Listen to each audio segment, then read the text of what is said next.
All right, guys, what's going on? Hope you're doing good. Hope you're staying warm. Right now, I just want to talk about the Sebastian Rogers case, and this is kind of a response video and another video pointing out stuff, and another video where you might say, "Oh, gee, Don, I didn't think about that." Good point. So, anyway. Let's get into it. So the video done back then when Chris was talking about police told him, on the Nancy Grace show, police told him not to share specific dates, right? And I caught something else too. And I'm not sure if other YouTubers have caught it. I'm pretty sure they have. I mean, we're pretty, we catch a lot of stuff. So, but first of all, after Chris said he would take a polygraph with Nancy Grace, he backed out and said TBI told him not to. Matter of fact, let me let you watch that clip on Nancy Grace about them talking about it. But first to Dave Mack, crimeonline.com, investigative reporter. Dave Mack, isn't it true that crimeonline.com did set up a polygraph? Absolutely true. And what happened? Chris Proudfoot told us that he could not take it now. He wanted to, but he can't because the TBI told him not to. All right, so there's the clip of, I guess the guy that had set, had it all set up, and when it all comes down to it, Chris Proudfoot backs out and tries to say TBI told him not to. Now, I've noticed something. I think we've all noticed something, that when Chris gets backed into a corner, it seems like he's using police to somehow weasel his way out of that corner, okay? Again, Chris Proudfoot also says police told him not to mention exact dates.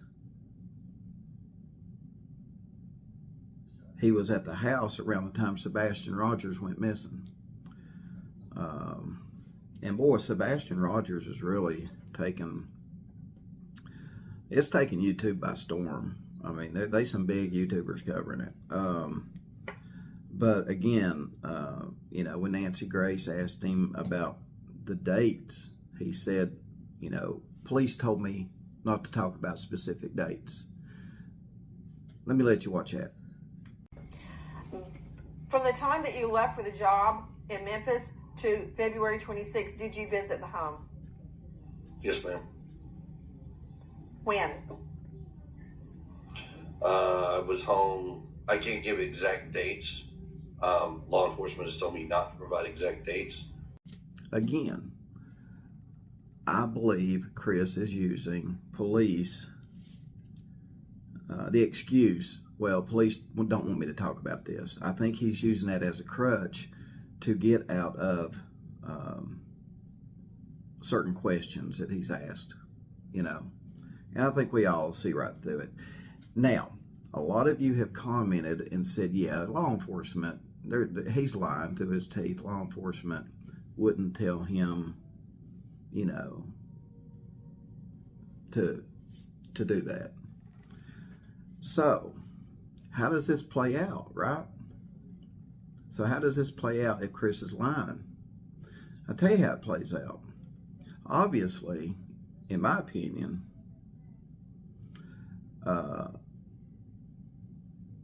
detectives are watching. The TBI is watching. They've been watching. And when Chris said that the TBI told him not to take the Nancy Grace polygraph, when Chris said that, the police didn't want him talking about specific dates around when Sebastian went missing, the detectives in TBI, if you really want to know what they're probably, and this is one of those moments where you're going to go, oh, Dawn, I never thought about that. Detectives in TBI probably seen that and are like, we'll just put that in a file for the DA's office. Every time Chris tries to use law enforcement as an excuse to get out of certain questions, I guarantee you detectives and probably the TBI are like, well, we'll just stick those little tidbits in the file for the DA's office, along with all the other stuff they've probably said, and all the other stuff that they've got that they've not told us about. You know, I'd bet my life that they've got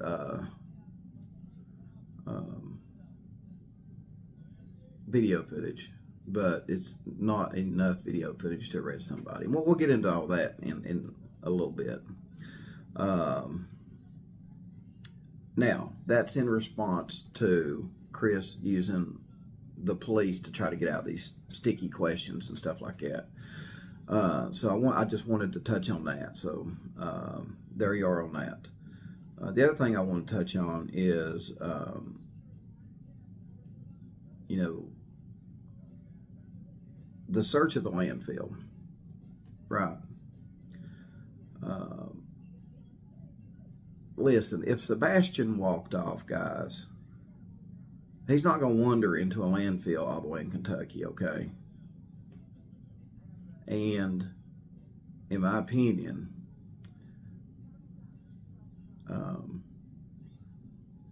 they didn't search that landfill. I know a lot of people said, well, someone said that the trash was unusually heavy that day. Their trash can was unusually heavy that day.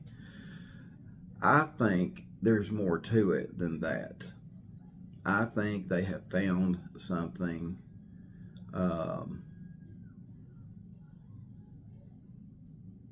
more to it than that. I just can't see them going through all the trouble of, you know, taking a probable cause affidavit to a judge and having to sign off to do a search warrant, and then, you know, put people basically out of work for a few days over hearsay. You know what I mean? I think now they could have took the hearsay and added it with other stuff that they may have found. And I would love to see what was on that affidavit to search that landfill. I'm telling you guys, it's more to it than just, well, the trash was unusually heavy that day. There's more to it than that, in my opinion. And that's one of them things that you know, they're keeping that very, very secret. You know, I've noticed police, I think we've all seen it. Police are keeping a lot of stuff. You know, they don't want to mention it. They don't want to, nothing, right? They've got stuff. But we'll talk about that again a little bit too. The other thing that I want to talk about is this is the second time something bad has happened to Sebastian under Katie's watch. This is the second time something very bad has happened under Katie's watch. Right. Let me let you listen to a video clip here. Sebastian's biological father, Seth Rogers, said that when Katie and Chris Proudfoot and Sebastian were living in an apartment in California several years ago, that Katie Proudfoot allowed a boy that was 5 years older than Sebastian to play with Sebastian, and the boy was 13. There you go. Sebastian was previously harmed under Katie's watch. Remember the boy that Katie let Sebastian play with? And the guy talks about that right there. He's like, it was Katie that let Sebastian play with that boy, unsupervised. So between that and now Sebastian going missing, it doesn't look too good for Katie, you know. It just does not look very good for Katie. Now, I'm not saying she done anything. I'm just saying that it doesn't look good, okay? I think you all can agree with me on that. And I want to close out this video with, again, you know, I think police have enough evidence. Now, here's what here's a new statement by me. Here's a brand new statement by me. I think police have enough evidence to say Sebastian did not walk out of that house. Okay. But not enough evidence to arrest anybody for what happened that, you know, late that night or early that morning. Again, you know, think about this.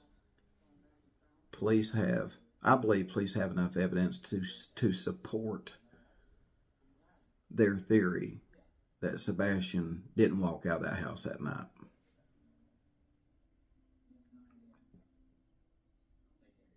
But not enough evidence to arrest anyone. So let me know what you think about that that statement right there that I just made. And I think with them having enough evidence to say Sebastian didn't walk out of that house, that's what they're keeping very tight to the, you know, tight to the vest too. I mean, they're really keeping secrets on this investigation. I mean, real. They've not even, I mean, hardly any press conferences, hardly anything. I mean, they'll sit down and give that news reporter maybe 5 minutes, and then they really won't give him nothing, except for they do have stuff, but they don't want to compromise the investigation, right? And again, with every, you know, to go along with what everybody's saying, you know, Sebastian, they're not going to have the DA's office involved in a runaway. If Sebastian walked out of that house and is in a crevice somewhere, or, you know, whatever, they're not going to have the DA's office involved in a runaway or a walk-off, right? Just like down here, that little girl that had autism and went missing, the DA wasn't involved in that at all. Not at all. That was truly a walk-off. That little girl with autism missing from up here this past summer, that truly was a walk-off and worst-case scenario. So, anyway, guys, hope you enjoyed the video. Appreciate you for all the support. We give you know, channel members a shout out, and everybody just watches and supports the channel. Good way to support it, be watch video all the way through. And again, comment and let me know about what you think on everything I said. Does it make sense? I think it does. So, well, guys, that's it, and I'll see you on the next video.